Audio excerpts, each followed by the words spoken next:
Cauliflower curry ఎలా తయారు చేద్దామో ఈ వీడియోలో చూద్దామండి. శుభ్రంగా కడిగి పెట్టుకున్న క్యాలీఫ్లవర్ ముక్కలను వేడి నీళ్ళలో కడిగి పెట్టుకున్నానండి.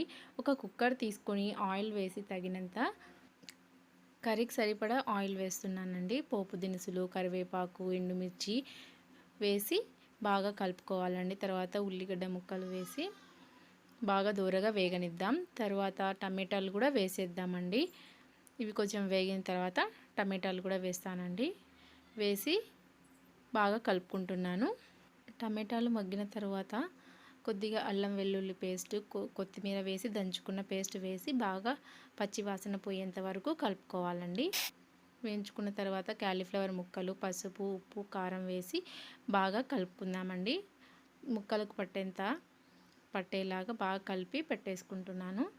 తర్వాత తగినంత వాటర్ వేసుకుందామండి.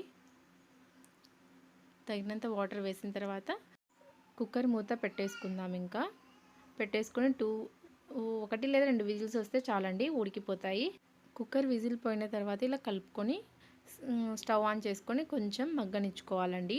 అది మొత్తం మగ్గిందండి. వాటర్ అంతా గ్రేవీలాగా రావడం కోసం నేను దీంట్లోకి కొబ్బరి పొడి, బుడ్డల విత్తనాల పొడి, కొత్తిమీర వేసి బాగా కొంచెం మగ్గనిస్తున్నానండి. లాస్ట్లో ధనియాల పొడి వేసి దింపేసుకుంటే రెడీ అండి.